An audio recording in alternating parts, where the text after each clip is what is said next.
Hello everyone, welcome back to UPSC Warriors channel by Unacademy. This is Soundharya. We know that goods and services tax is a centralized tax, right? But still, states have some amount of flexibility in setting the GST rates for certain goods and services. Say for example, it has some powers in setting the state GST rates and it can impose additional cess on certain goods and services. Similarly, the states have set up different tax rates for popcorns, because of which we have different tax rates across the states for these popcorns. To give some example, in the case like states of Gujarat and Maharashtra, the popcorns, that is the flavored popcorns, are getting taxed at the rate of 12%. But when it comes to states like Tamil Nadu and Karnataka, the flavored popcorns are taxed at the rate of 18%.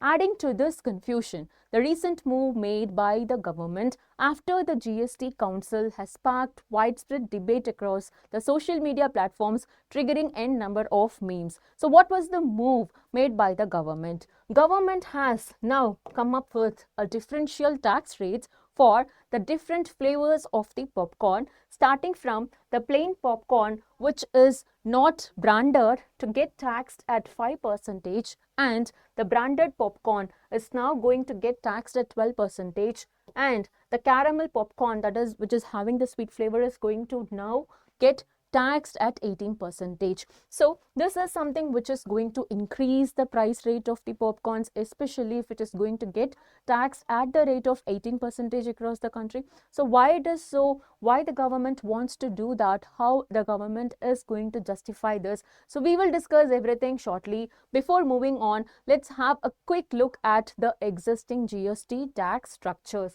So we have these many slabs in the country, starting from 0 slabs to 5, 12, 18 and 28% for different goods and services. And again, we have certain set of goods and services exempted from GST. Say for example, we have petroleum, crude oil, aviation fuel, natural gas, etc. exempted from the GST. Why so? It is from these elements that the states get so much amount of revenue from, especially the alcohol for human consumption, right? So that is the main reason for exempting. Now we have to have a look at these different tax slabs and the items that fall under it, and the basis on which this differences of different goods exist with respect to their tax rates. See, this 0% is mostly for unprocessed items or the raw items or the non-branded items. Say for example, the milk in its pasteurized form, the eggs, curds, unpackaged food grains are going to be taxed at the rate of 0%. So talking about 5%, it is going to have sugar, tea, coffee, kind of processed items. And talking about 12%, it is again processed butter, ghee, something which is very costly, right, comparatively. So almonds, and then coconut water, that is packed coconut water, food served at non-AC restaurants, etc. Talking about 18%, so it is applied for ice cream, toiletries, computers, etc. And this 28% is justified, saying that this high tax rate is imposed for the luxurious items as well as the sin goods, right? Say for example, we have high-end motorbikes charged at 28%, and we have some luxury and sin items like BMWs, luxury items, cigarettes, etc. getting charged at 28%. So this is the basis upon which goods are categorized, services are categorized under different tax structures.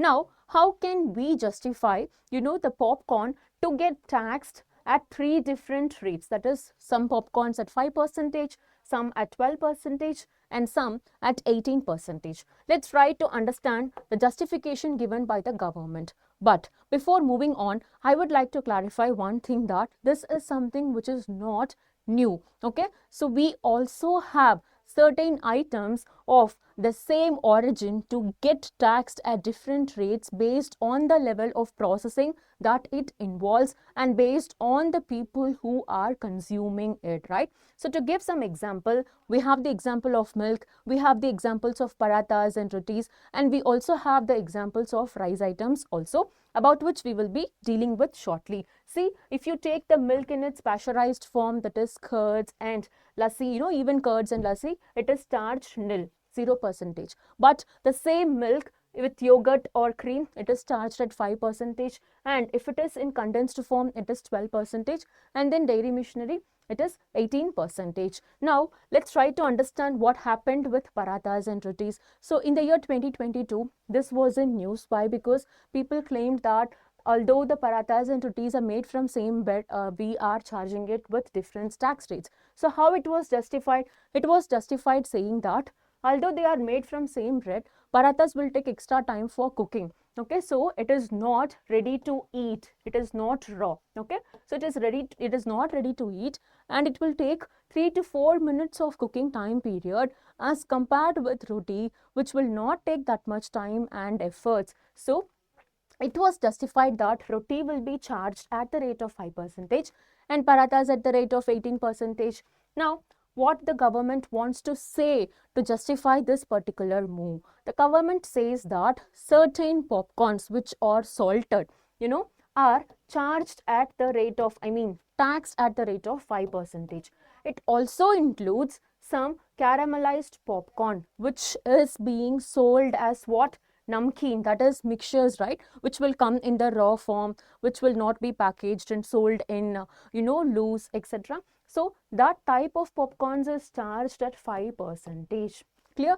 So the government wants to charge the popcorn which is having the sugar content at 18%. Why so? Anything which is having sugar in it should be charged differently or should be treated differently from the normal namkeen. So this is the justification given by the government with respect to charging this caramel popcorn at the rate of 18%. Now, how sugar leads to difference in the GST tax? If you take the example of milk also here, milk in its fresh form and pasteurized form is exempted from GST or charged at 0%, right?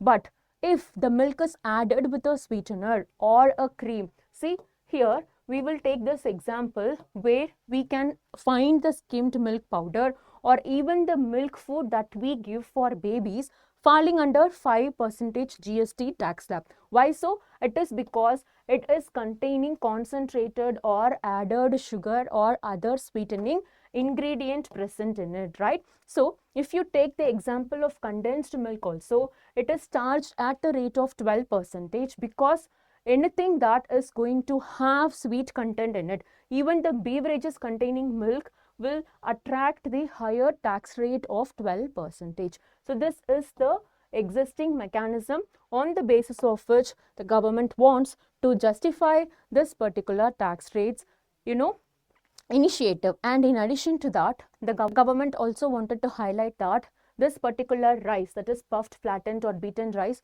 irrespective of whether it is coated with sugar or jaggery, is taxed at the rate of 5% only, whether it is packaged or not. So what do you think about this particular differential tax rate when it comes to popcorn? So when we tax gold at the rate of 3% and when we tax this popcorn at the rate of 18%, what is the implication or the effect that you think is going to be there on the people, especially the large scale middle class population that we have in the country as well as the poor population? So with that note, this is all for today. Before we end up, I also have a quick announcement to make here.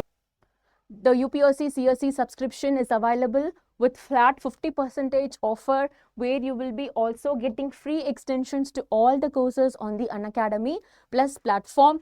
And these are the classes that we have currently, running in the Unacademy Plus platform. In addition to that, these are the optional batches that you can, find here. If you are someone who is going to appear in the UPSC CSE 2025 or 2026, this is the right time for you to enroll. Thank you so much for watching. See you all in the next video. Bye.